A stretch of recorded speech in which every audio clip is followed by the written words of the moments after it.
Okay, die groot oomblik het aangebreek.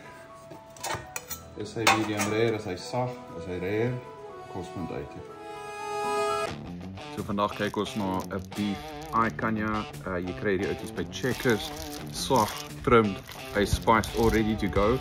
Gaan hom in die roker sit vir so 2 ure tot die temperatuur reg is. Gaan hom gauge met bietjie oak pellets.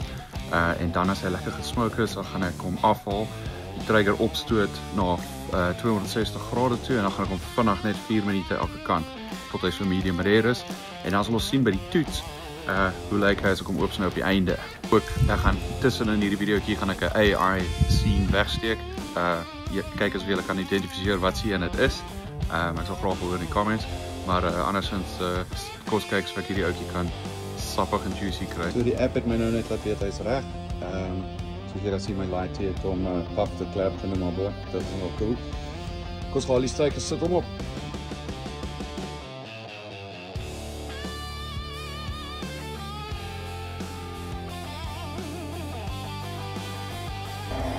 Nou laat hy tot so 43 tussen 43 en 49 grade is. So hy lê nou hier vir so 1 uur of 2. Ek gaan net vir 'n swem vang en dan gaan ons op check hoe laat.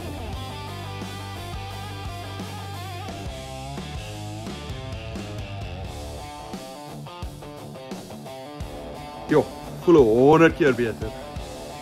Internal temperature het nou net gebeep 44. Ek gaan hom nou aflaat. Ons kyk net hoe lyk hy. Netjies, onthou hy moes nou net gerook het, wat hy gedoen het, was so 1 uur en 'n half. En dan gaan ons gou die temperatuur opstoot. Maar op 260, dis natuurlijk vrek warm. En dan gaan ons hierdie ouetjie sear 4 tot 5 minute aan elke kant. So, ek sommer hoor raak. Dan flip.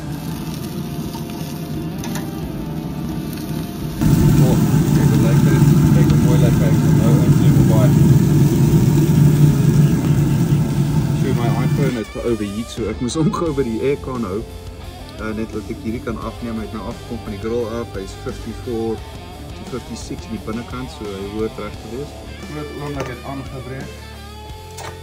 Is hy medium rare, is hy sag, is hy rare, kos moet uit. As jy van die kant af inkom, hy is baie sag. Jo, dit is so sag.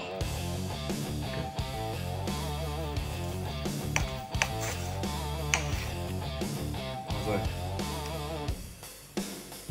Sag, lekker, perfect. Ja.